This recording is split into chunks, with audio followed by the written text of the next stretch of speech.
So shout to my oldest daughter Issa. She was smart after the ladies fought, which was a great fight. The Taylor Serrano fight. We could talk about if Serrano got robbed, et cetera, et cetera, et cetera. It was a great fight. But Tyson them didn't even end up coming on until what, midnight? Yeah, something like that. Issa was like, I'm tired. Issa fell asleep. She was like, I'm tired. I'm going to sleep.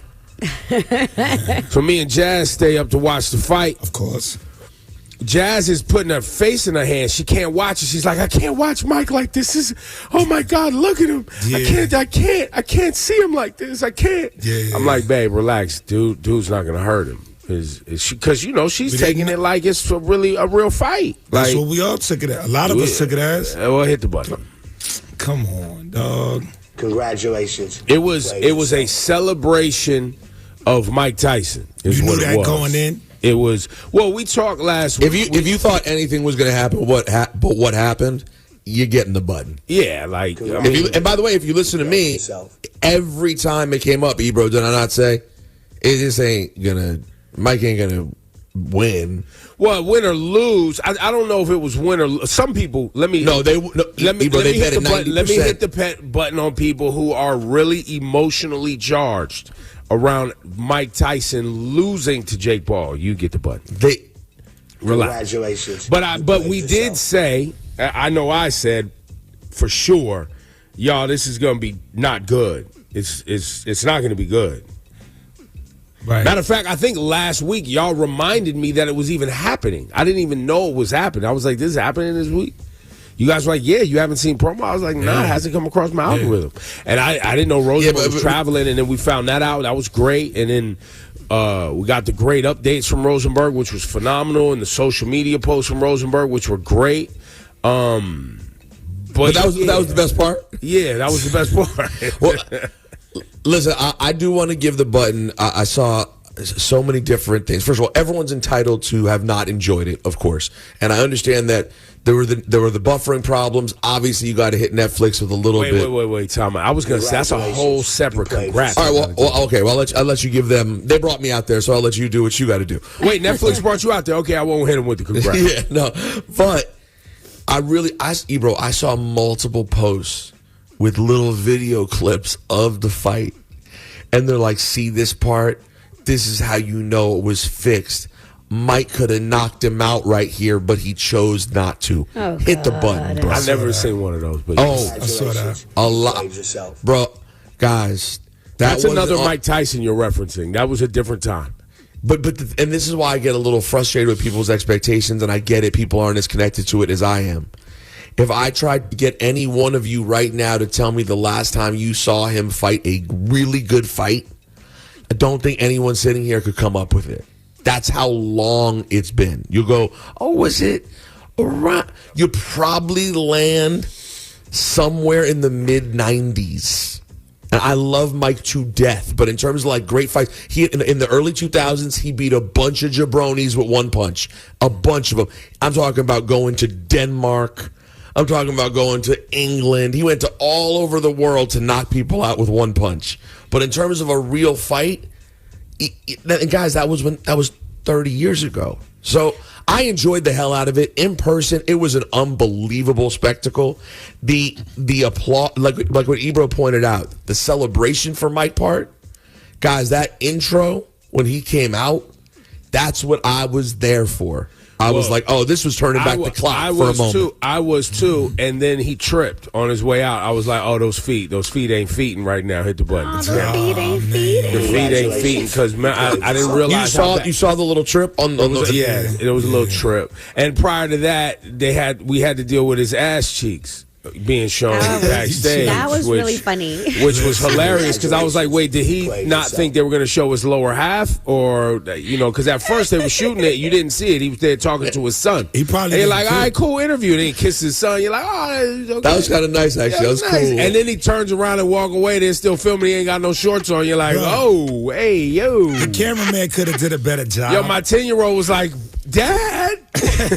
Yo, no, in all seriousness, hit whoever that camera person was with the biggest button, bro. He didn't have to stay there. You had to You had to see he was just wearing like a jock strap. You had to know. But so all you see is him having the waist thing on that the boxers wear to protect the lower abdomen, and then you see ass cheeks. It felt like he zoomed, almost zoomed. Yeah, it was like he's trying to show us the ass cheeks. It was like, what's going on, man? Hit the button. And speaking of Netflix, you're right. I would, but I can't. And it's not a full congrats because I appreciate them bringing us live and doing all the things that Netflix is doing. Right. But are we prepared is the question.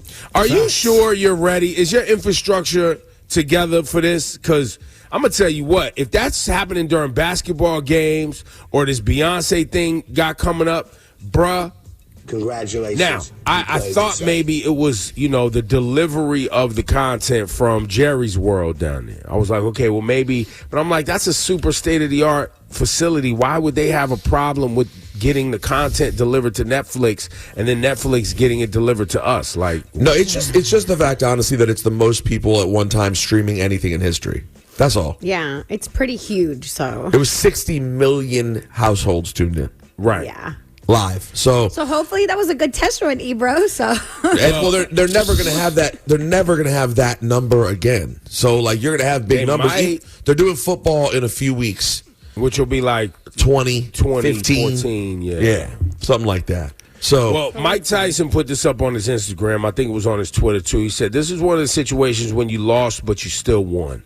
I'm grateful for last night. No regrets to the ring. No regrets to getting the ring one last time. I almost died in June. I had 8 blood transfusions, lost half my blood and 25 pounds in the hospital, and had to fight to get healthy to fight, so I won.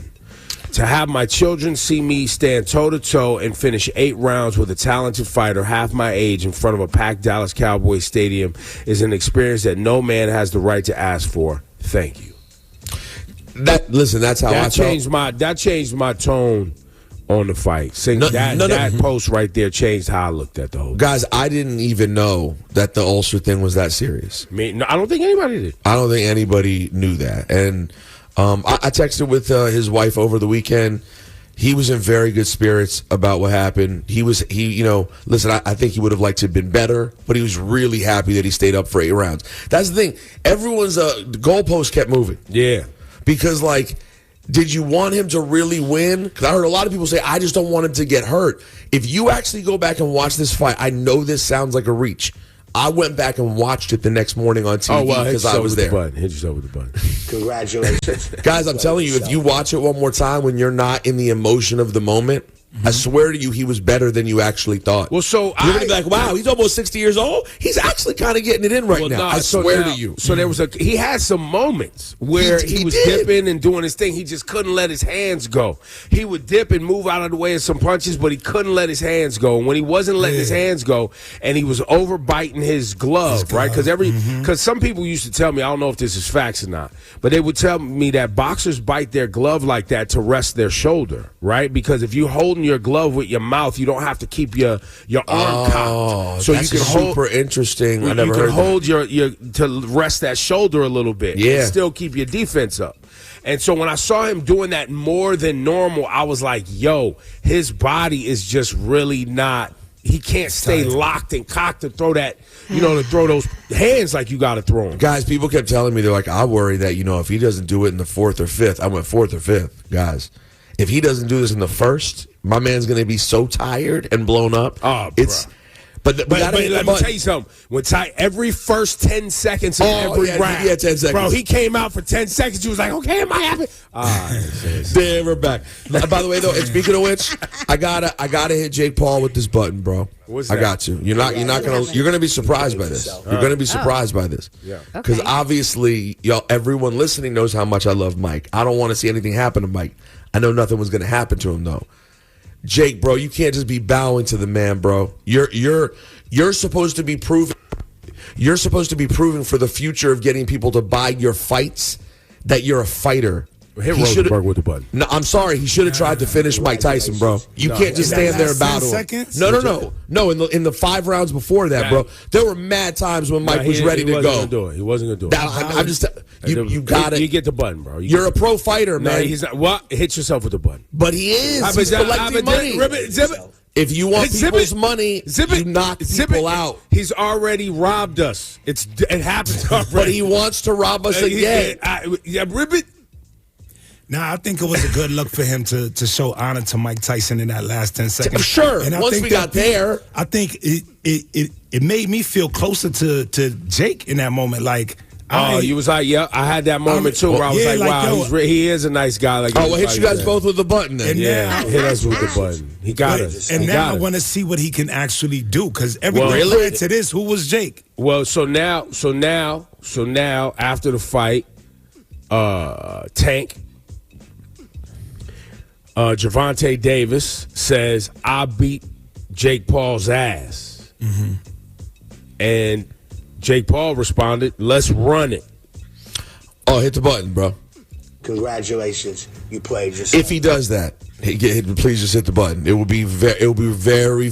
Actually, it would be the most satisfying thing in the world. It would be the world. Ebro, the money's getting spent again if that happens. Oh, that's what I'm saying. He's right. We're doing it again. I'm doing it again because, and I know, listen, this ain't MMA. This isn't, size and all that. This is boxing. He will not be able to track Gervonta Davis's movements. Not for a moment. He will not for Gervonta Davis will be all upside Jake Paul's head. And they say, I've never sparred with him, but many people who have say he hits like a heavyweight. Gervonta. But I see again, it. but Laura, again, this to me, though, is why, sure, we don't want to see him lose because people don't like Jake Paul. But this is why you got to try to knock out your opponent so people could say, oh, maybe I would want to see him fight. Bro, he didn't. Mike is 58 years old, and you just sat there pitter-pattering at the end. You got to try to end the fight, man. Mike wanted to be there. But it's not about what we want. It's not about what we want. It's about what your job is as a professional fighter. You have to beat people up. The only reason we're talking about this is because we all went through this BS together. We all. I enjoyed it. Many of us got hated it. our time taken from us on Friday night. Laura, you hated it. I hated it. You hated it, but there was a good fight before the Tyson fight, a great fight. But y'all should listen to me. Laura, I told you the women are going to have one of the greatest fights you ever see. did. And You then did this say is going to that. be whatever it is. Like that's Yes. It was I as still hated advertised. Well, if we're doing I told you so's, I told y'all it was going to be trash. I think I used the word quote trash. I really y'all didn't were you not able to feel the sort of the intro? We felt the excitement for Mike Tyson. Mm-hmm. We felt the celebration and the You could joy really that feel the it? audience had for Mike Tyson. Okay. The lead into it was all we were there for. We were entertained. There was entertainment value. The fight, it's the fight itself. The actual payoff. You're saying hold on real quick. You're saying the YouTuber against the senior citizen didn't match your expectations. It didn't pay off. Oh Hit the man, button. It didn't hit the pay button off. with you guys. That's You played yourself.